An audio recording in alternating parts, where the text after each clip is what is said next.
King Edward VII, gregarious, flirtatious, self-indulgent, and the eldest son of Queen Victoria.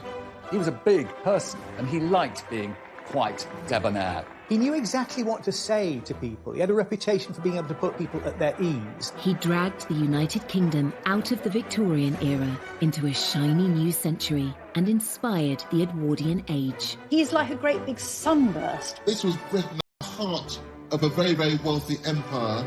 The Edwardians enjoyed a golden era.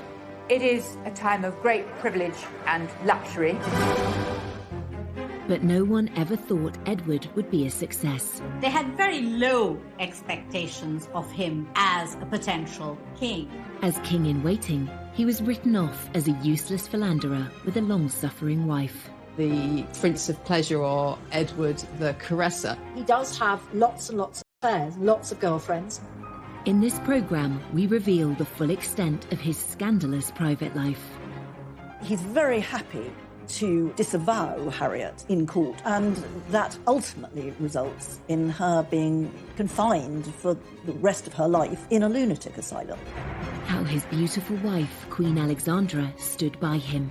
She was so tolerant of his misbehaviours, and maybe that also undermined her health. And ultimately, how this Playboy prince turned it all around to become one of Britain's most successful and popular monarchs who saved the royal family.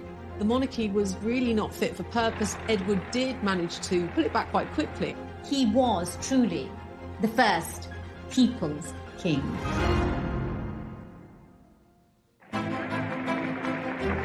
London, the 9th of August, 1902. Coronation Day for the new King Edward VII.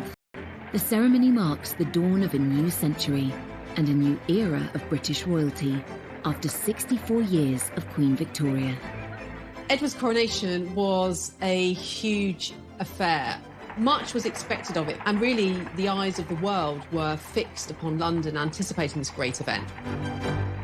He absolutely knew as king it needed to be one of those occasions with great ceremony and drama. And he made absolutely certain that he was the principal player in that story. King Edward was driven to Westminster Abbey, accompanied by his consort, Queen Alexandra, his wife of nearly 40 years. The ceremony wasn't filmed, but this fascinating footage reveals what it might have looked like. It was filmed more than a month beforehand in front of a charming painted backdrop of the Abbey. It was released on Coronation's spectacular triumph. It would pave the way for the Edwardian age, which would go on to last for more than a decade until the outbreak of the First World War.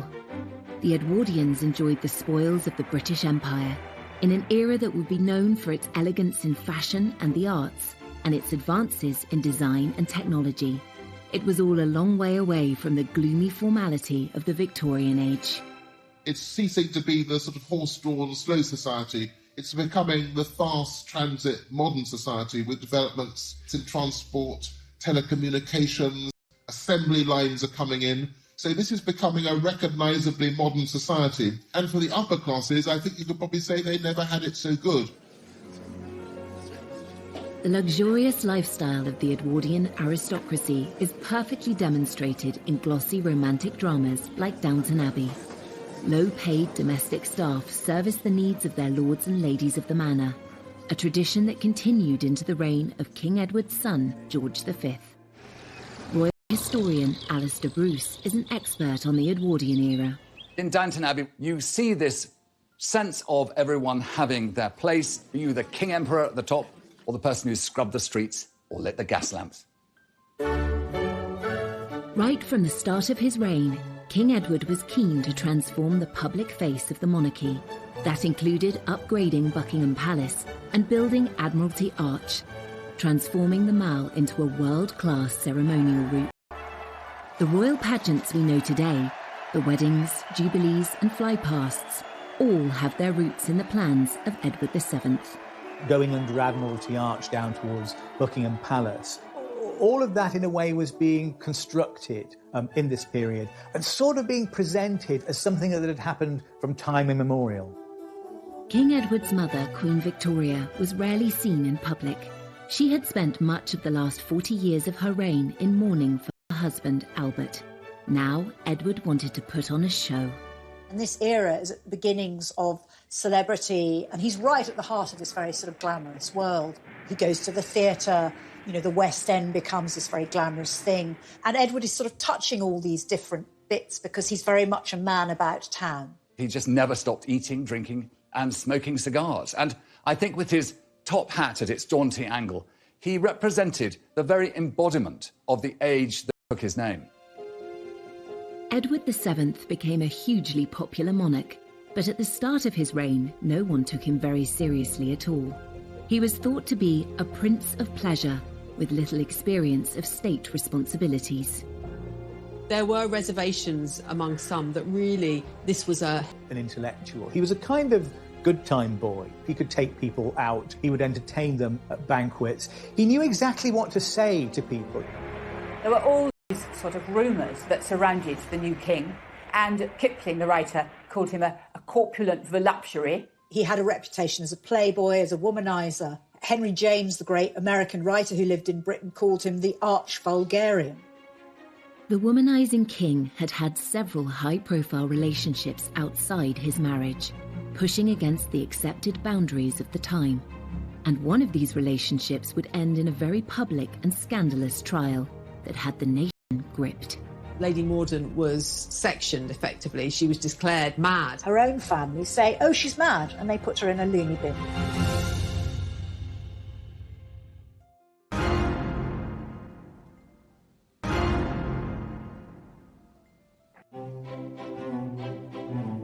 Before he became king, Edward VII had a reputation as a carefree prince of pleasure with dozens of mistresses. Known to his family and friends as Bertie, his first encounters with women took place when he was just 19, at a time when Queen Victoria and Prince Albert kept the life of their son and heir under strict control. Throughout time, human beings will find their sexual expression, and that was no different for aristocrats and even princes of the royal blood. And yet, for Bertie, it was difficult because he had parents who established such strong moral codes into which he was actually a prisoner. His mother, Queen Victoria, despaired of Bertie's potential as heir to the throne. He was, to her, really a massive letdown, certainly compared to his father, Albert. And Edward really turned his attention away from the schoolroom and instead lived a life of pleasure. At the age of 19, in a break from his studies at Cambridge, Bertie was sent to train with the Grenadier Guards in Ireland. The Queen thought this might knock a sense of duty into him. Bertie, in the eyes of his family, makes his first really big mistake in 1861. He's living at an army camp in the Curragh in Ireland. A kind of sexual prank takes place in that some of his fellow officers invite this woman, Nellie Clifton, the woman of easy virtue, and he goes and he finds her in his camp bed, and he's very keen on this. And I remember when I was researching this and looking at Bertie's diaries, there's an entry around this time at which he says, NC first time, NC is Nellie Clifton, NC second time, NC third time. There was absolutely no question that the young prince slept with Nellie Clifton. But this was something that was complete. It was only natural that his fellow brother officers would give him the chance to discover his sexual identity too. And what human being of that generation, given that huge opportunity in relation to the prison he'd lived in, would turn it down? When Victoria and Albert found out, they were appalled and urged Bertie not to be tempted by women. They were also trying to arrange his marriage to Princess Alexandra of Denmark. Albert dreaded the effect of what he called Bertie's fall from grace on their wedding plans. With this incident, it was his great worry that the future king of Denmark would not allow his daughter, Princess Alexandra, to marry a broken prince. Albert needn't have worried. Bertie's engagement to Alex went ahead without difficulty. Living in different countries meant they barely got to know each other before their marriage.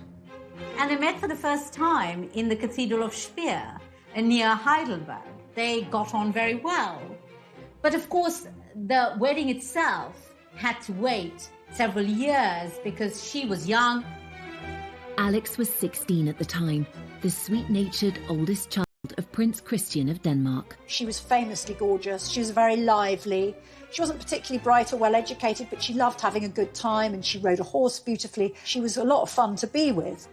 They married 2 years later in 1863 and were very much in love.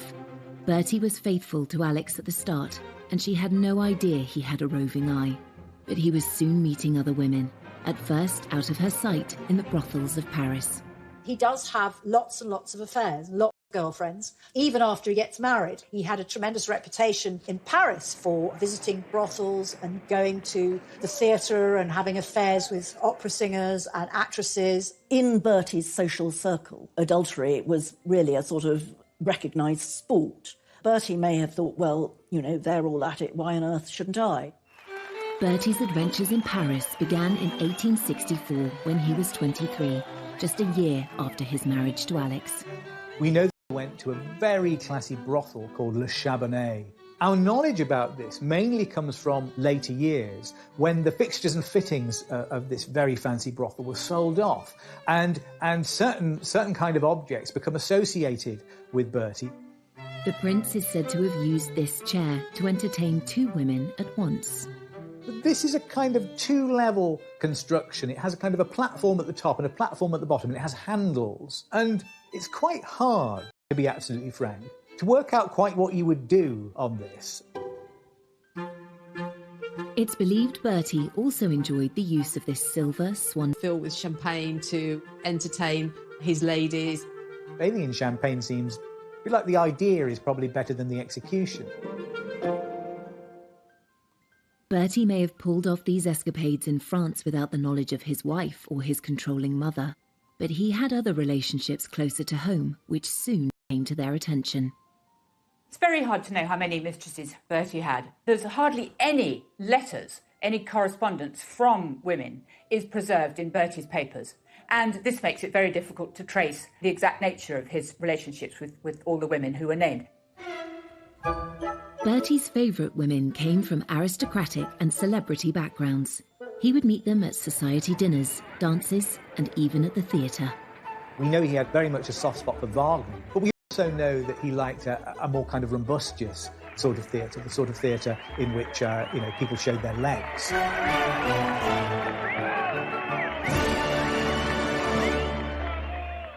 A mistress, the word today, implies a slightly seedy relationship, perhaps, and probably an adulterous relationship.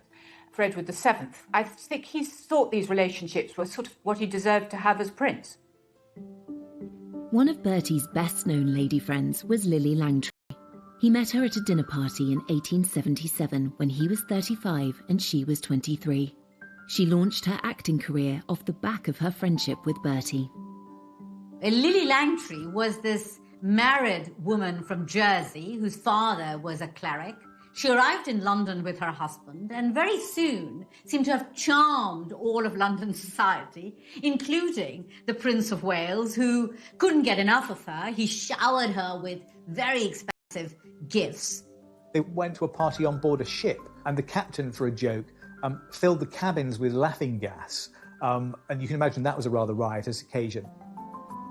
When Lily wrote her memoirs, she played up her role as a royal mistress. But Bertie's surviving letters and diaries offer no evidence of a physical relationship. Really, a break came between them when she put a spoonful of strawberry ice down the back of his neck in public. And that was a line that she crossed, and the relationship really cooled after that. Lily had affairs with other young aristocrats and gave birth to a baby daughter outside her marriage. Bertie was quick to distance himself from Lily, but his intimate relationships with other women showed no signs of slowing down. His 30-year friendship with Lady Jennifer Churchill, the mother of Winston Churchill, started because Bertie was friends with her husband, Lord Randolph. One of the few relationships that's quite well documented, his letters to her survive because she'd come to luncheon. Very often there's a lot of sort of endearments, but it doesn't mean that this was a sexual relationship. In her lifetime, Jenny Churchill was rumoured to have slept with 200 men, but there is no hard evidence that Bertie was one of them. Winston Churchill is said to have asked her whether she thought she might be in with the chance of becoming the first lady of the bedchamber. The once close friendship between Bertie Lord Randolph Churchill suffered. One of the tensions in the relationship between Lord Randolph Churchill and Bertie was, of course, the fact that Bertie had this long-standing flirtatious relationship with Lord Randolph's wife. When Lord Randolph died of syphilis in 1895, Jenny sought advice in arranging his funeral. Among those she turned to was Bertie's wife, Princess Alexandra. Some of Bertie's mistresses were not unknown to Alexandra. They were from their mutual social circle. So Jenny Churchill did consult with Alexandra. This was about protocol, but it certainly shows this extraordinary attention at this time for preserving appearances. The minute there was, say, a court case because of a divorce, that led to, serious shutdown. But if it was sort of people were discreet, they could behave in quite an immoral way. One of Bertie's female friendships did lead to a divorce case and a serious scandal. It had begun in 1867 when he started calling on Lady Harriet Mordaunt. Her sisters were friends of Bertie's.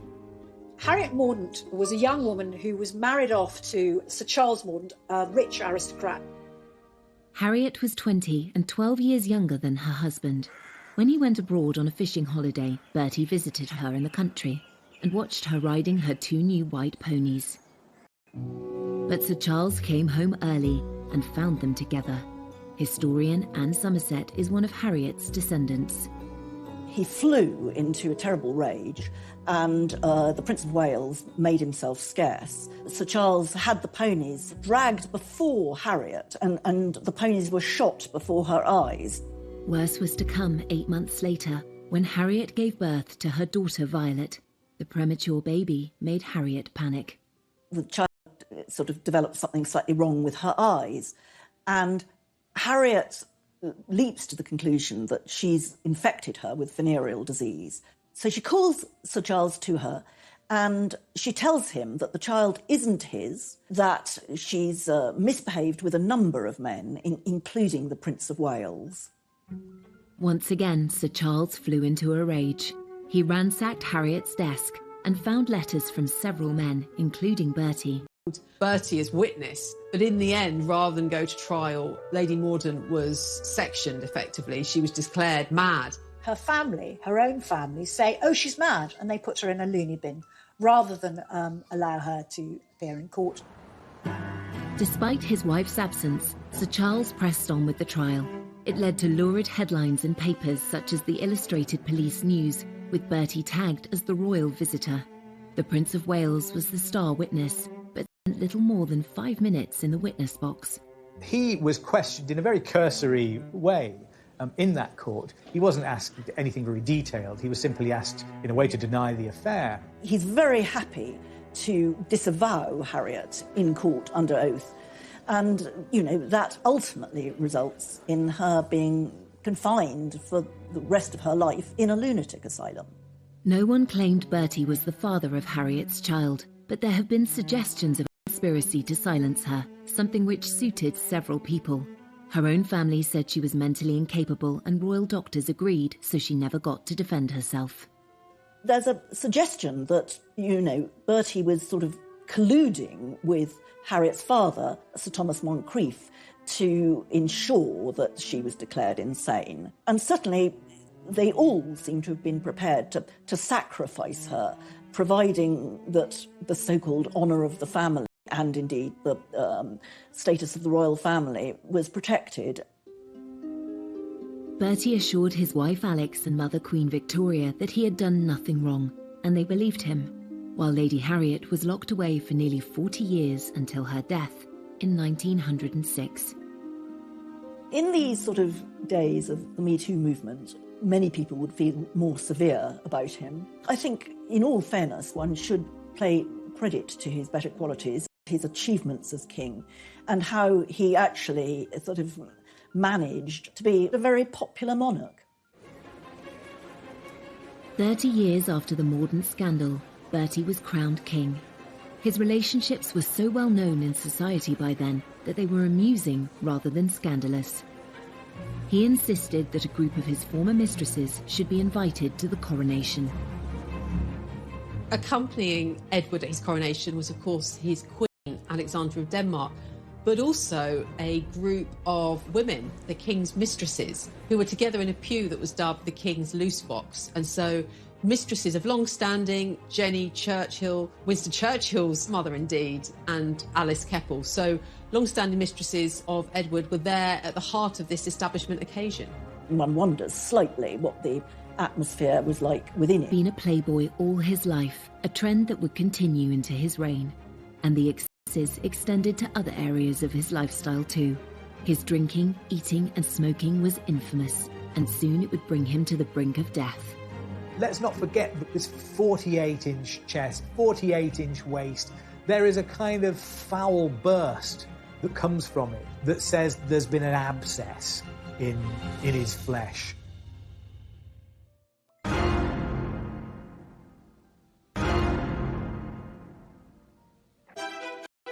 Edward VII spent more than 2/3 of his life with Alexandra of Denmark, his wife and queen consort.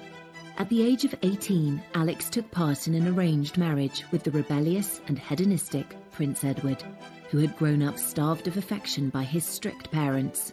I think it's quite clear that Bertie turned out the way he did because he felt neglected and unloved at home. He had so little love in his family that he went out of his way to find affection outside.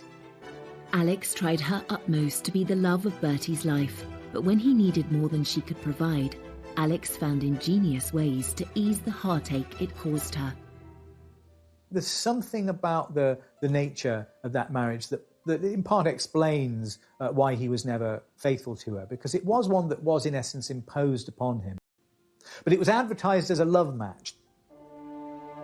Alex was 3 years younger than Bertie. He first saw her photo in 1861 when she was 16. Her father, Prince Christian, was heir to the throne of Denmark.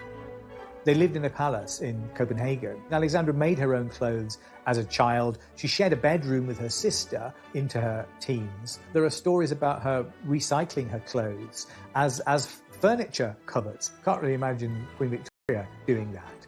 They were very fond of each other, and they were also very active. Alexandra's father made them all do kind of, I think, what you call calisthenics now. You know, they had to kind of go outside and jump and do star jumps. Bertie and Alex's wedding took place under a cloud. His father Albert had died and Queen Victoria was in mourning. She insisted the ceremony should take place in Windsor. Queen Victoria thoroughly approved of Princess Alexandra, and indeed, to a certain extent, had sort of hustled Bertie into proposing to her. But she didn't want it to be forgotten that she was this grieving widow, still in the throes of terrible unhappiness at having lost Albert. The newspapers were very critical of Victoria's decision. In an obscure Berkshire village, which only had an old castle and very poor sanitary arrangements.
St. George's Chapel was chosen as a private venue convenient for the Queen, so she would not have to leave the castle or meet the public.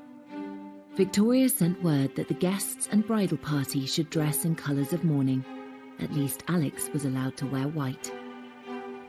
There's a great painting by Frith in which you see the married couple, and then above there's a sort of box in the wall where the Queen stands and all the light is on the Queen. The Queen's grief also taints the wedding photographs. She insisted that a bust of Albert should join them while she sat between the married couple. Albert has to be brought into the photograph. It's like a kind of Weekend at Bernie's thing, isn't it? His corpse is almost in that photograph with them. Having cast a shadow over Bertie and Alex's wedding, the Queen would exert a similar controlling grip over their marriage. Though he loved his mother and wanted to please her, Bertie struggled to find a role for himself. She tries very hard to stop them from having dinner parties and tells them they shouldn't be going out, and that when Alexandra has her period, Queen Victoria wants to know about it and she shouldn't be going out. On her son and her daughter-in-law, and she refused to kind of give him access to cabinet papers. She really didn't want him to step up and play a role. There was the thought that Edward would, if he was given responsibilities, he wouldn't necessarily stick to them, or he would go off partying, or he'd show the papers inappropriately to other people. With no immediate royal duties to take up after their wedding, Bertie and Alex moved into Marlborough House on London's Pall Mall, a stately home less than a mile from Buckingham Palace. The young couple became the toast of high society. When Bertie and Alex sort of plunged themselves into the social world, it was very exciting. Invitations to Marlborough House were hotly coveted. The Marlborough set, the people associated with them. There's a sort of frat house kind of atmosphere, I think. Everybody stays up late, they play billiards, they drink quite a lot. Bertie and Alex were London's most fashionable couple, and Alex soon established herself as an influencer. Society women rushed to follow her example. Alexandra had an incredibly good figure, and she loved clothes, and she had an actual sense of what looked good. She popularised jewelled chokers or multiple strings of pearls or diamonds, but actually that was to hide a scar on her neck. But she looked so attractive that other ladies adopted the whole fashion, and that became all the rage. Alex also had a positive influence on the reputation of the royal family. She was a person who worked through persuasion rather than by aggressive argument, but she found ways of getting her own way. Alex was soon boosting the royal couple's reputation around the world. When they visited Egypt and Turkey, she was paid a great honour by one of the world's most influential leaders. One of the great powers at the time was the Ottoman Empire. And of course it was Muslim at heart, and the Sultan who ruled it was one who observed all those ancient strictures of his faith. And yet a very special opportunity was given to Alexandra to be his guest for dinner. Now, this was incredibly rare. It was actually unheard of. And yet, because I think she had set such a fine example, she was always so adroit in her behaviour, and she was always so poised, that the Sultan expressed his own affection for the United Kingdom and the power of the British Empire by giving this very single privilege. The Prince and Princess of Wales had 6 children, 5 of whom survived into adulthood. The Queen was determined to watch them all being born, but the last thing Alex wanted was her controlling mother-in-law to show up. This may be nothing more than kind of rude. She wanted to kind of wrong foot Victoria, so she wasn't there waiting outside the door to impose herself as each new baby arrived. Alexandra had 3 children in the first 4 years of her marriage. They weren't perfect pregnancies at all. I mean, her first child, Eddie, was 2 months premature, and her third child, Louise, was born when herself was ill. At the time of Princess Louise's birth, Alex was so ill with rheumatoid fever that rumours of her imminent death began to circulate. The Times newspaper had to publish an official denial. The severe pain in her knees and legs meant she could only sleep with the help of opium or laudanum. Alex was also hard of hearing, and her illness made it worse. As Alex grew older, she was almost stone deaf. And she also had a limp and she was therefore very conscious in public, and she couldn't sort of participate in, in Bertie's vigorous social life of dancing and parties. Alex was determined not to be overwhelmed by her health problems. Once she'd recovered and resumed her role as Bertie's rock, she found ways to create a rewarding social life that meant she could avoid his late nights out. She insisted on dancing. She was a great dancer. She was wonderful at waltzing. And she always danced with what came to be known as the Alexandra glide, which was keeping one leg straight. She developed a limp, but she limped so gracefully that other ladies actually sort of started copying her and affected a slight limp themselves. Alex preferred the quiet life at Sandringham to noisy London society. She loved Bertie, despite his affairs, and grew to accept the life he led in London with other women. Bertie couldn't manage without her and always went home to his wife and family. She was looked after by Bertie, and he was a devoted husband and father. It's difficult to know how accepting Alexandra was of Edward's philandering ways, and I think there is evidence to show that she came to a certain level of acceptance. And yet she was so tolerant of his misbehaviours. Maybe that also undermined her health. But together they were a great team. Queen Victoria may have supported Bertie in public, but thought his behaviour was not befitting of a future king. All his life, Bertie was a constant disappointment to his mother, except in the last moment before she died. She seems pleased to see him, and she speaks his name. So that, as far as we know, Bertie is the last word that Victoria spoke. And it's a kind of forgiveness, I think, perhaps, at the end. After nearly 60 years in waiting, Bertie, the Prince of Wales, was now King Edward VII.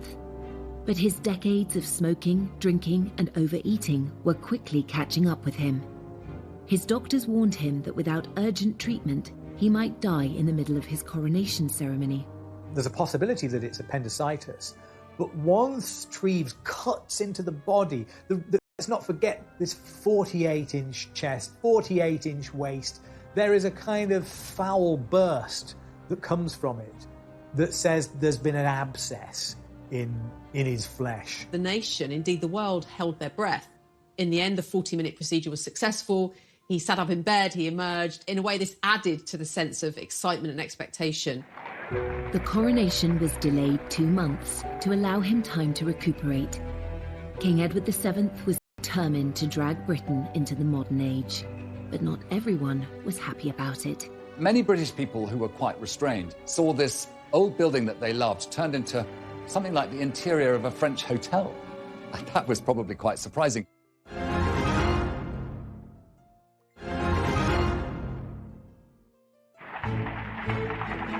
When Edward finally became king, he was determined to modernise the monarchy. The start of his reign heralded a new era of hope, optimism and creativity. He began by insisting the family should leave their beloved home at Marlborough House and move into the main royal residence of Buckingham Palace, which had been largely left empty by his reclusive mother. Alexandra was totally against the idea, but Edward said it was essential to make the monarchy more visible. She was desperate. She didn't want to leave at all. And she put up all sorts of reasons why it was impossible for her to uproot herself. And only very reluctantly does she agree to go. Buckingham Palace was full of junk, full of things that have just been clutter, full of, and everything terribly dirty. And the king wants to get rid of everything that reminds him of his parents, and then to redecorate it and to create a Buckingham Palace which will be an ideal backdrop for the ceremonial court that he intends to hold. Edward and Alexandra hired theatre designers and decorators to make the palace look more glamorous. Some people said that his decoration of Buckingham Palace looked a bit like the Ritz Hotel. It was all red carpets and gold leaf. But all the same, it did give the sort of theatrical appearance that he wanted to give to his monarchy. Many British people who were quite restrained saw this old building that they loved turned into something like the interior of a French hotel. And that was this new era. And King Edward VII used Buckingham Palace and all these new ideas to be at the forefront of a new empire and a new way. It really was a case of kind of recharging, rebooting the monarchy. And he really did hit the ground running. And it was about getting rid of the old and bringing in the new in many ways. He immediately shows that he's going to embrace a completely different style of kingship. You know, Queen Victoria had basically hidden herself away for decades, and she very reluctantly came out. He's like a great big sunburst, basically. He is bringing monarchy into the 20th century, and it's going to be visible, and it's going to be glorious and gilded and splendid. This ceremonial side of the monarchy was right at the top of Bertie's agenda. The opening of his first parliament in 1901 was the perfect occasion for him to create a public spectacle. This was a really important act because it marked a real break with what had happened under Queen Victoria. Queen Victoria, particularly in the last 40 years of her reign after Albert's death, very rarely opened Parliament. With Edward, all that changes. He goes to Parliament in a marvellous coach, wonderful horses. He's wearing, you know, all his sort of robes. Alexandra sitting next to him in mourning, but looking absolutely marvellous, as only she could do. When he gets to Parliament, the King reads the speech himself. And this is a very important sign that the monarchy is going to play this very sort of ceremonial position within the Constitution. So here we have him basically saying, you know, it's now different. I am going to be a very present kind of monarch. And yes, of course, he kind of cleared out some of the furnishings of Victoria, who, of course, you know, his mother, she's been queen for decades. So, you know, there was a lot of stuff to sort out. Totally unlike his excessively private mother, Edward wanted the public to see the changes he was making. Edward VII was perhaps the first monarch to realise the importance of not just doing the job, but being seen to be king, to be constantly in the public view, to be constantly photographed, which was now becoming possible. So his legacy, perhaps, was his understanding of the importance of being a king who could reach out to his people, who could be seen sort of driving in his car through crowds of people, waving and being amongst them. He was very conscious that he must show himself, be accessible to his people, and not hide himself away, as his mother had done all too often. The king needed to be seen, to be believed, and Imperial Britain felt that it needed spectacle to seduce the masses, really. These great state of events, which proliferate through the majesty of monarchy, are kind of reformulated at the beginning of Edward's reign. As Prince of Wales, Edward had already cultivated a reputation that was almost the polar opposite of his mother's. But as king, the traits which his mother had deplored in him, extravagance, lack of formality, became a real asset. I think there's one way in which you can really see Edward as embodying the spirit of his age, and that he is, in a way, a kind of anti-Victorian. That whole decade is shaped by the desire, I think, to put the 19th century behind it. There's a kind of disgust for the Victorian that is very apparent in the early years of the 20th century and became even greater later. And in a sense, that whole era is rebelling against Victoria, is trying to make a break with her, just in the way that he also tried to expunge the Victoria from his life once she departed the picture.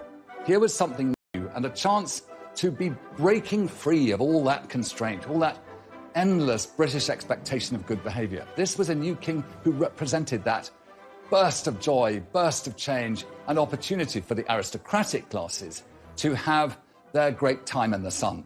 And the ebullience that had perhaps got him into trouble became the very element that made him the success he was. The king loved the new technology that was coming on stream, and he was personally involved in a major moment in international communication. When the first transatlantic radio message is beamed by Marconi, the sender is Teddy Roosevelt, the recipient is Bertie. That's part of the story of the special relationship, the fact that this Morse message goes across the Atlantic and goes from Roosevelt to Bertie. When he received a message from the President of the United States, it was the start of something exciting and new in the 20th century. And of course, he was the first great monarch of that century. This was also the era of the motor car, which gave individuals such freedom to roam. But this exciting invention was a status symbol that only the rich could afford. He was a great aficionado of it. He loved being driven around. I mean, they must have been terrible, smoky old things. But he was determined to represent the creative empire that he was king for. And after all, Britain had brought the world the Industrial Revolution, and its success as a trading nation depended upon its capacity to stay at the forefront of all ingenuity and technology. And he recognised his role in that. In this era of exciting technological advancement, the Edwardians also adopted radical new look, and Edward himself was regarded worldwide as an arbiter of men's fashion. When Edward VII became king, it was a time when gentlemen of his station would change no less than 7 times a day. And so dress and clothing was very much a part of the apparel of kingship. And there was a lot to cover. He was a big person, and he liked being quite debonair, quite ebullient in the way he chose to dress. He also set another trend which still holds today. The tradition of having the lower button on a waistcoat undone. Again, that was Edward's invention as a product of his large stomach. It's still something that you're told to do if you get married in a suit from Moss Bros. And it's said that he's the founder of this tradition, and it's slightly a way of disguising the fact that his belly is kind of bursting through this garment. For the ladies, voluminous skirts were out and the Gibson girl was in. Named after an American artist, this embodiment of the ideal Edwardian woman was slender, with an ample bosom and hips, and hair piled up on her head.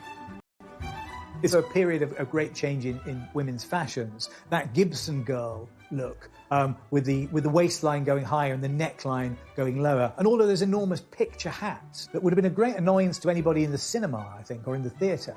The actual materials that were being used to craft these fantastic ensembles was very much about creating a sense of richness.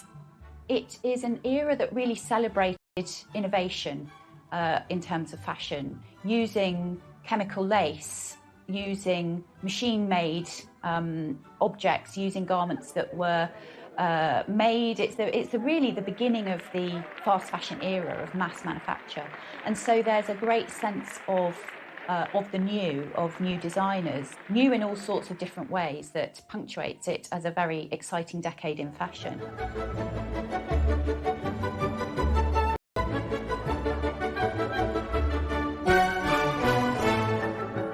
Under the fun-loving king, the leisure and pleasure industries boomed. The Apollo Theatre and the London Hippodrome opened. And another famous landmark, the Ritz Hotel on Piccadilly, which quickly became the ultimate high society destination. The king was a big fan and loyal client of hotelier Cesar Ritz. As these elegant vintage photographs demonstrate, the glitzy new hotel's groundbreaking features included ensuite bathrooms, double glazing, walk-in wardrobes and beds made of brass rather than wood, the definition of luxury. There's also an interesting architectural term here that we can call the Edwardian Baroque. You know, you've got buildings that are on the inside are extremely modern, like the Ritz Hotel, which has a kind of skyscraper structure. It's steel inside there. But the outside of it, you'd think it was, it was something that had dropped down from the Palace of Versailles. It's very ornate, it's gold leaf. When you're walking inside it, it's like a kind of Versailles Hall of Mirrors effect. Everyone hankered for a taste of the high society glamour of Edward's lifestyle.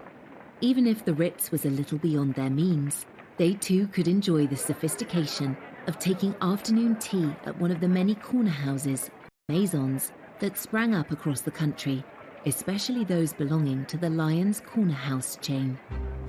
Life might have been fine and dandy in Edward's Britain for those who could afford it, but there was a less golden side to the golden era. A huge divide between the haves and have-nots. It's probably too easy to sort of forget about the fact that all sorts of people were actually living in considerable hardship. And in fact, There were very bad class tensions which were intensifying during the reign. Many thousands of men and women were in service at this time. It was a huge employer, but there's no doubt that the hours were long. It was incredibly difficult work. Often the treatment could be very poor. And so life in service really highlighted that distinction between the super rich and those people who were actually providing them with service in the country house setting. The Edwardian era is it's a kind of golden age before the horrors of the First World War. It is a time of great privilege and luxury. But on the other hand, where the Edwardian era gets its sort of tension from is that it's also a period of extreme inequality in income, a period of acute poverty, and a period when you see the beginning of important welfare reforms. Though life in Edwardian times changed dramatically, some things stayed the same. Edward was still seeking companionship from women who were not his wife, and one of them has a direct link to Prince Charles.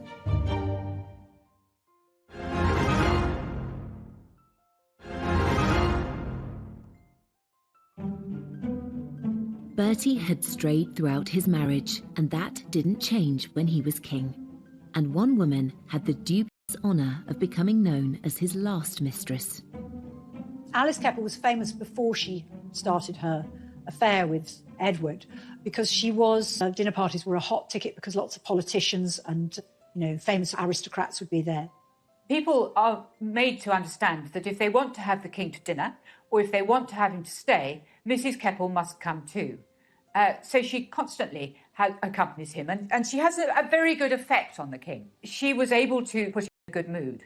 If you wanted something out of the king, the best thing was to ask Mrs. Keppel, and she will get the right answer.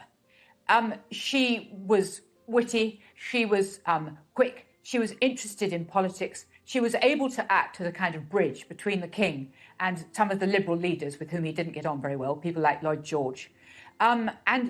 Basically, they both enjoyed being with each other. I don't think it was a very passionate affair, but it was a sort of, it was rather a grown-up relationship. Mrs. Keppel is very interesting because she is much younger than him, and the relationship is one of companionship and friendship. I don't think it is necessarily the same sort of sexually promiscuous relationship that he may have enjoyed in his youth. There's an interesting way that history repeats itself in the relationship between Bertie and Alice Keppel, because, of course, two direct descendants of those people are Prince Charles and Camilla Parker Bowles. Camilla, the current Duchess of Cornwall, happens to be the great-granddaughter of Mrs. Keppel. It says something about what I'm going to call a kind of class consciousness that goes down the generations here. These are people who are all from the same part of society. They all had relationships with each other. Those lines of descent follow, and all their great-great-grandchildren still all know each other. So I think it says something about a kind of continuity of social life, and possibly a continuity of mores from the beginning of the 20th century to the end of it. Two women played a crucial part in shaping the king Bertie became. Mrs. Keppel helped him to broker his relationships with the leading politicians of the day. Meanwhile, his wife Alexandra was by his side on big state occasions, helping him wow the crowds and also throwing herself into charity work. Alexandra was strong-minded, and she had a very strong sense of dress. And she also had a sense of theatre. The night that mourning for Queen Victoria was due to end, there was a court ball, and she was repeatedly asked if ladies were still expected to be in black. And she was very evasive. She managed not to give any sort of answer. So the lady guests took the decision to play safe and all came dressed in black. Suddenly the doors open and Alex enters looking sort of radiant, stunning, all in white with diamonds and sort of so bright plumage, whereas all the others were like sort of dowdy crows. Her lady-in-waiting described it as that she was shining like a star in the night sky, and it was a declaration of her prominence, that she was, compared to the London ladies, as she called them, she was the most prominent woman in the room. As Bertie continued being unfaithful to her, Alexandra found all manner of ways to communicate her displeasure. Alexandra was clever at managing Edward and punishing his indiscretions fairly subtly. She was deeply hurt and often humiliated by Bertie and his shenanigans, especially because it was impossible to keep it private. And one of the ways in which Alex responded to her husband's affairs was to take herself out of the picture almost completely. You know, she traveled to visit relatives in Denmark or Russia, or traveled in the Mediterranean, making it very clear that she wanted to distance herself from her husband because she disapproved of his actions. And there was another surefire way to put him in his place. He's obsessed with punctuality, and she is constantly, blithely, infuriatingly late for everything. The idea of keeping a king waiting is completely unacceptable. But Alexandra knew exactly what she was doing, and she would appear looking absolutely wonderful, and the king would fume, and the point would be made. But despite the friction over his affairs, the relationship between Bertie and Alex had lots of strengths. There are plenty of eyewitness accounts of great fondness, almost a sort of jollity, really, going on between them. They enjoyed each other's company. They were good-humoured in each other's company. I think, in a way, it's a surprisingly functional relationship, given the circumstances, and a relationship of some complexity. There doesn't seem to have been much agony in it, if I can put it like that. Aside from her mischievous attempts to punish her unfaithful husband, Alexandra threw herself into charity work. Alexandra has an extraordinary sort of innate sympathy. A bit like Princess Diana, she was able to visit hospitals, to talk to everybody she could see, to shake people's hands, to cheer them up. She helped raise funds to fit out a hospital ship named the Princess of Wales that was used to bring back wounded soldiers from the Boer War. She brought a sense of responsibility and kindness to the monarchy. Queen Alexandra, in her own quiet and dignified way, which was compassion, that sense of the charitable, and the loving nature of a state that was in its own way becoming more liberal and more aware of those who needed help. The value that Alexandra brought as queen to her relationship with Edward as king cannot be underestimated, and in some ways she can be seen as his saving grace.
But Edward's excessive eating, drinking, and smoking were finally catching up with him.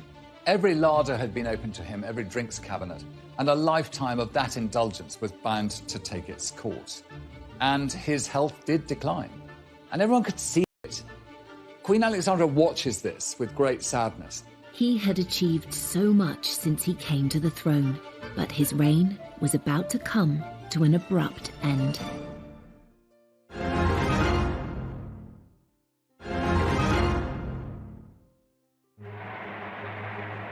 Edward VII was the first king to foster a truly public persona and to be toppled from their thrones. After so many years where the Queen just hadn't been visible, and there really was a sort of rising tide of republicanism, it seemed that, you know, the monarchy was really not fit for purpose, it was out of touch, it had lost its way in many ways. So it was quite remarkable, really, that Edward did manage to pull it back quite quickly.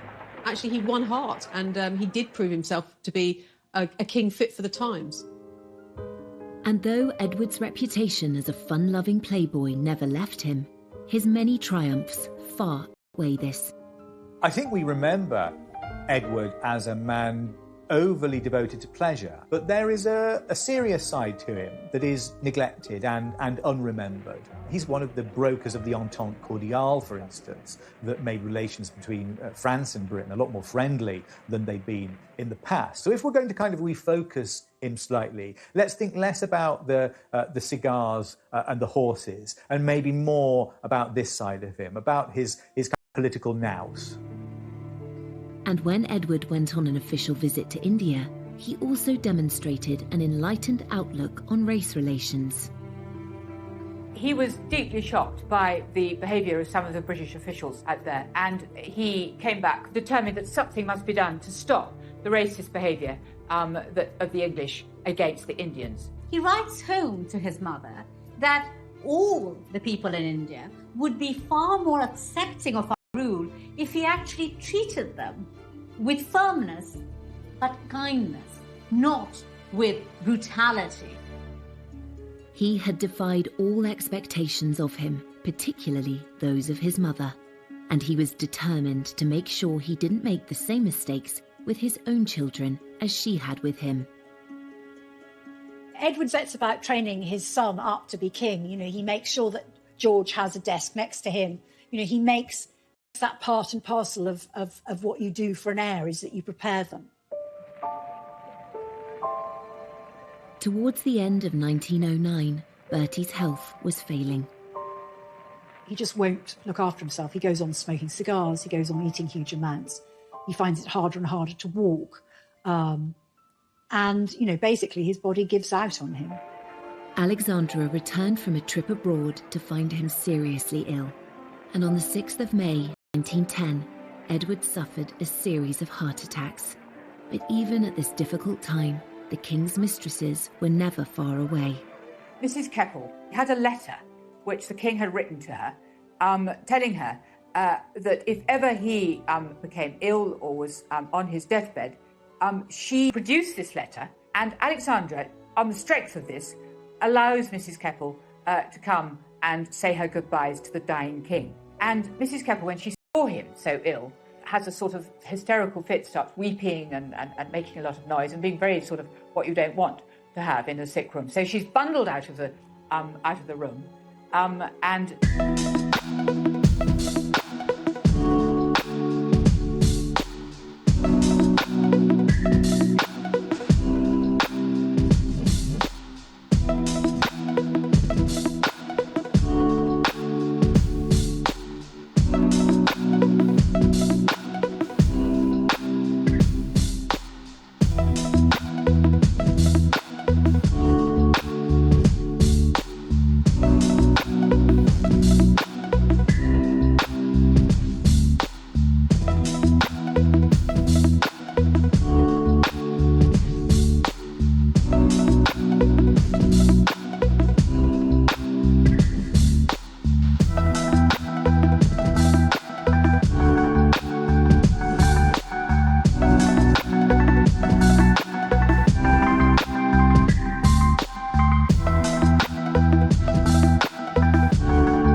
throughout the 20th century, particularly the First World War, when so many other kings fell from their thrones, Edward VII did succeed in reforming and modernising the monarchy, and perhaps more than that, making the monarchy as central to people's sense of being British. He showed how he could play a difficult situation in lots of ways with, the rising tide of political and social reform and the pressures in Europe. He actually played those to his strength and was seen to be a measured, peacemaking, constitutional monarch, actually exactly what was needed at the time.